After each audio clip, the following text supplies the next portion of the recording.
পড়ছি ধৃতি সেন শর্মা। বিশেষ খবর হলো, রাষ্ট্রপতি দ্রৌপদী মুর্মু ভারতের ৭৫তম সাধারণতন্ত্র দিবসকে এক ঐতিহাসিক মাইল ফলক হিসেবে অভিহিত করেছেন। জাতির উদ্দেশ্যে ভাষণে সাধারণতন্ত্র দিবসকে নীতি, মূল্যবোধ ও গণতন্ত্রকে স্মরণ করার প্রকৃত দিন হিসেবে উল্লেখ করে তিনি বলেছেন, গণতন্ত্রের ভাবধারার মধ্যেই নিহিত রয়েছে সংস্কৃতি, বিশ্বাস ও প্রথাগত বৈচিত্র্য। বিভিন্ন ক্ষেত্রে ভারতের উল্লেখযোগ্য সাফল্যের কথা রাষ্ট্রপতি তার ভাষণে তুলে ধরেন। সাধারণতন্ত্র দিবসে রাজ্যের ২২ জন আধিকারিক কেন্দ্রীয় স্বরাষ্ট্র মন্ত্রকের বিশেষ পুলিশ পদক পাচ্ছেন।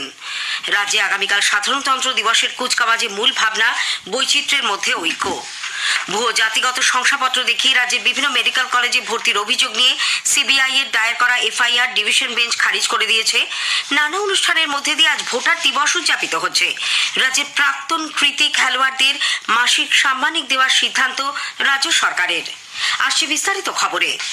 রাষ্ট্রপতি দ্রৌপদী মুর্মু ভারতের ৭৫তম সাধারণতন্ত্র দিবসকে এক ঐতিহাসিক মাইল ফলক হিসেবে অভিহিত করেছেন। সাধারণতন্ত্র দিবসের প্রাক্কালে জাতির উদ্দেশ্যে ভাষণে তিনি বলেন, আজাদী কা অমৃত মহোৎসবে ভারতের বৈচিত্র্যের মধ্যে ঐক্য এবং অনন্য মাহাত্ম্য উদযাপনের আরও একটি উৎসব হলো এটি। ৭৫তম সাধারণতন্ত্র দিবসে দেশবাসীকে আন্তরিক শুভেচ্ছা জানিয়ে শ্রীমতী মুর্মু বলেন, এই দিনে সংবিধান প্রণয়নের মধ্যে দিয়ে আক্ষরিক অর্থে সূচনা হয়েছিল ভারতীয় গণতন্ত্রের। ভারতের গণতান্ত্রিক ব্যবস্থা পশ্চিমী দেশগুলির গণতন্ত্রের ভাবধারার তুলনায় অনেক বেশি প্রাচীন বলেই এই দেশকে গণতন্ত্রের জননী হিসেবে অভিহিত করা হয়। সাধারণতন্ত্র দিবসকে নীতি, মূল্যবোধ ও গণতন্ত্রকে স্মরণ করার প্রকৃত দিন হিসেবে উল্লেখ করে শ্রীমতী মুর্মু বলেন, গণতন্ত্রের ভাবধারার মধ্যেই নিহিত রয়েছে সংস্কৃতি, বিশ্বাস ও প্রথাগত বৈচিত্র্য। ন্যায়, বিচার, সাম্য ভিত্তিতে গড়ে ওঠা এই বৈচিত্র্য স্বাধীনতার ভিত আরো মজবুত এবং মূল্যবোধ ও নীতির আদর্শে ভারতীয়দের উদ্বুদ্ধ করে বলে রাষ্ট্রপতি তার ভাষণে উল্লেখ করেন। हमारे विविधता का ये उत्सव समता पर आधारित है, जिसे न्याय द्वारा संरक्षित किया जाता है। ये सब स्वतंत्रता की वातावरण में ही संभव हो पाता है। इन मूल्यों और सिद्धांतों की समग्रता ही हमारी भारतीयता का आधार है।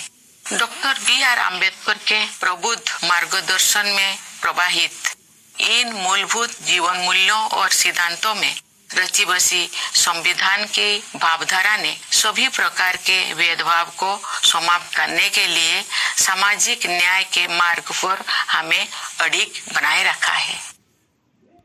অতীতের কথা স্মরণ করে রাষ্ট্রপতি বলেন, দীর্ঘ সংগ্রামের পর ১৯৪৭-এর ১৫ই আগস্ট ভারত স্বাধীনতা লাভ করে, কিন্তু দেশের সংবিধান প্রণয়নে আরো প্রায় ৩ বছর সময় লেগে যায়। যে সমস্ত নেতার অদম্য উৎসাহ, নিরলস প্রচেষ্টায় এই সংবিধান প্রণয়ন করা সম্ভব হয়েছিল, কৃতজ্ঞ চিত্তে তিনি তাদের স্মরণ করেন। সংবিধানে বর্ণিত সমস্ত মৌলিক অধিকার সঠিকভাবে মেনে চলার জন্যও রাষ্ট্রপতি দেশের নাগরিকদের প্রতি আবেদন জানান। এই প্রসঙ্গে লিঙ্গ সাম্যের কথা তুলে ধরে শ্রীমতী মুর্মু ঐতিহাসিক মহিলা সংরক্ষণ বিলের প্রসঙ্গের অবতারণা করেন। সংসদে পাশ হওয়া এই নারী শক্তি বন্ধন অধিনিয়ম মহিলাদের ক্ষমতায়নের ক্ষেত্রে এক বৈপ্লবিক যুগের সূচনা করবেন বলে তিনি আশা প্রকাশ করেছেন। मेरा मानना है कि नारी शक्ति बंधन अधिनियम महिला सशक्तिकरण का एक क्रांतिकारी माध्यम सिद्ध होगा। इससे हमारा शासन की प्रक्रियाओं को बेहतर बनाने में भी बहुत सहायता मिलेगी। जब सामूहिक महत्व के मुद्दों पर महिलाओं की भागीदारी बढ़ेगी, तो हमारी प्रशासनिक प्राथमिकताओं का जनता की आवश्यकताओं के साथ बेहतर सामंजस्य बनेगा। ভারতের অর্থনীতির উল্লেখযোগ্য অগ্রগতি হয়েছে বলে জানিয়ে রাষ্ট্রপতি বলেন, বিশ্বের বৃহৎ অর্থনীতির মধ্যে এদেশের জিডিপির বিকাশ হার সর্বোচ্চ। এই অসাধারণ সাফল্য চলতি বছর এবং আগামী দিনগুলিতেও বজায় থাকবে বলে তিনি দৃঢ় প্রত্যয় ব্যক্ত করেন।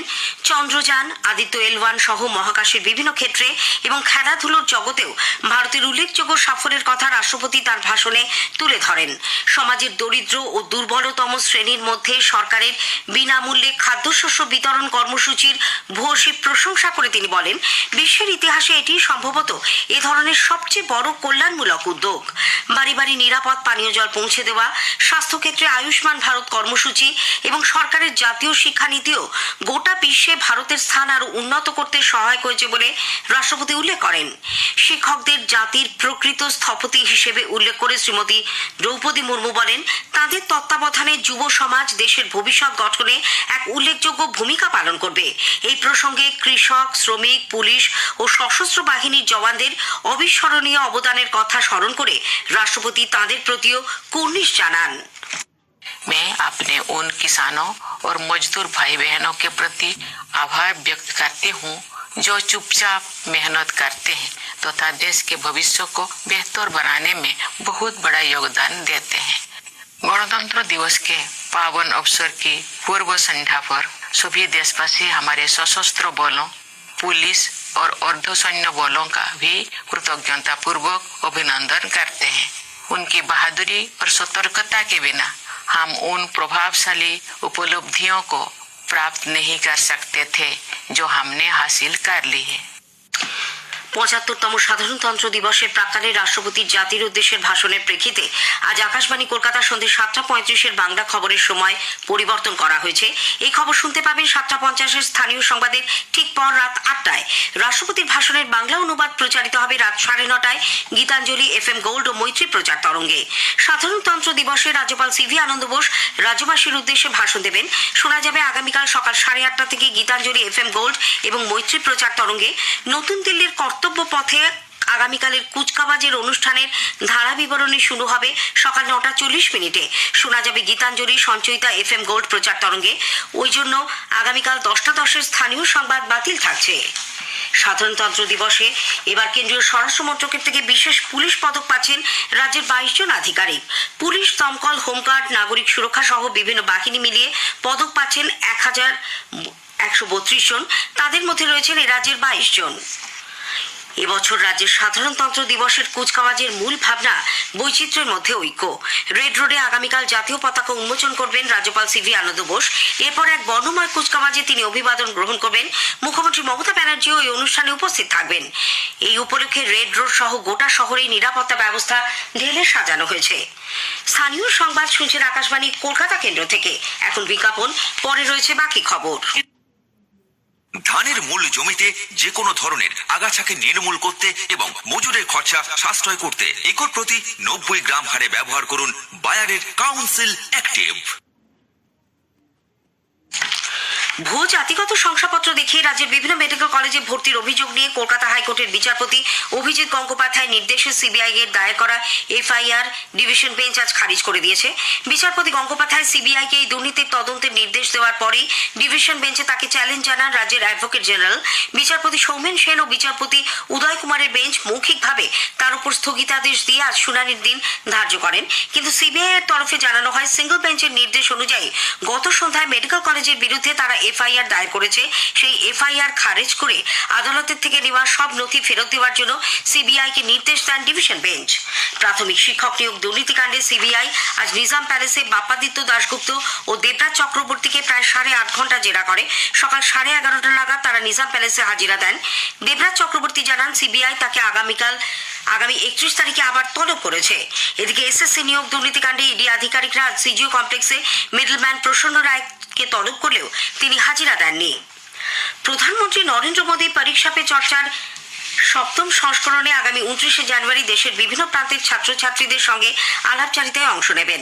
এই বিষয়ে জাতীয় পুরস্কারে সম্মানিত বাঁকুড়ার জয়পুর প্রাথমিক বিদ্যালয়ের শিক্ষক বুদ্ধদেব দত্ত জানালেন, আমাদের দেশের সম্মানীয় প্রধানমন্ত্রীর এটা একটা অসাধারণ এবং উদ্ভাবনী উদ্যোগ, যেখানে পরীক্ষার্থী কেন এখানে শিক্ষক শিক্ষিকা এবং অভিভাবকরা একসাথে থেকে আমাদের যে শিক্ষার পরিবেশ, সেই পরিবেশটাকে শিক্ষার্থীমুখী করে তোলা এবং পরীক্ষা সংক্রান্ত যে সমস্ত চাপ এবং ভীতিগুলি থাকে সেগুলি দূর করার জন্য বিভিন্ন রকমভাবে আমাদের দেশের সম্মানীয় প্রধানমন্ত্রী উপদেশ দিয়ে থাকেন।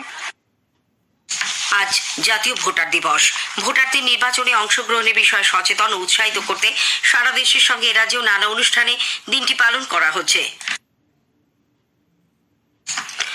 জাতীয় ভোটার দিবসে ভারতীয় জনতা যুব মোর্চার এক সম্মেলনে ভার্চুয়ালি বক্তব্য রেখে প্রধানমন্ত্রী নরেন্দ্র মোদী বলেছেন, যুব ভোটাররাই আগামী দিনে ভারতের উন্নতির পথ নির্দেশ করবে। ভোটার দিবসের বার্তায় মুখ্যমন্ত্রী মমতা ব্যানার্জি প্রত্যেক ভোটদাতাকে তার ক্ষমতা এবং গণতান্ত্রিক অধিকার স্মরণ করে দিয়েছেন। মুখ্য সচিব ভগবতী প্রসাদ গোপালিকা গণতন্ত্রের প্রত্যাশামতো সরকার গঠনে ভোটারদের বুথমুখী করার প্রয়োজনীয়তার উপর গুরুত্ব দিয়ে বলেছেন, জাতীয় ভোটার দিবসে এটি অঙ্গীকার হওয়া উচিত। রাজ্যের মুখ্য নির্বাচনী আরিজ আফতাব বলেছেন, দেশের সবচেয়ে বড় গণতন্ত্র এই ভারতবর্ষ, ভোটারদের এই গণতান্ত্রিক প্রক্রিয়ায় সামিল হওয়ার আহ্বান জানান তিনি।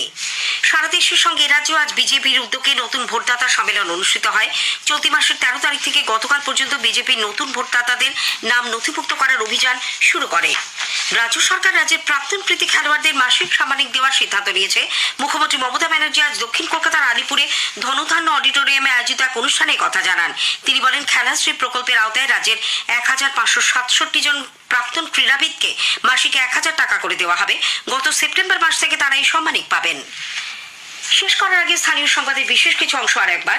রাষ্ট্রপতি দ্রৌপদী মুর্মু ভারতের 75তম সাধারণতন্ত্র দিবসকে এক ঐতিহাসিক মাইল ফলক হিসেবে অভিহিত করেছেন।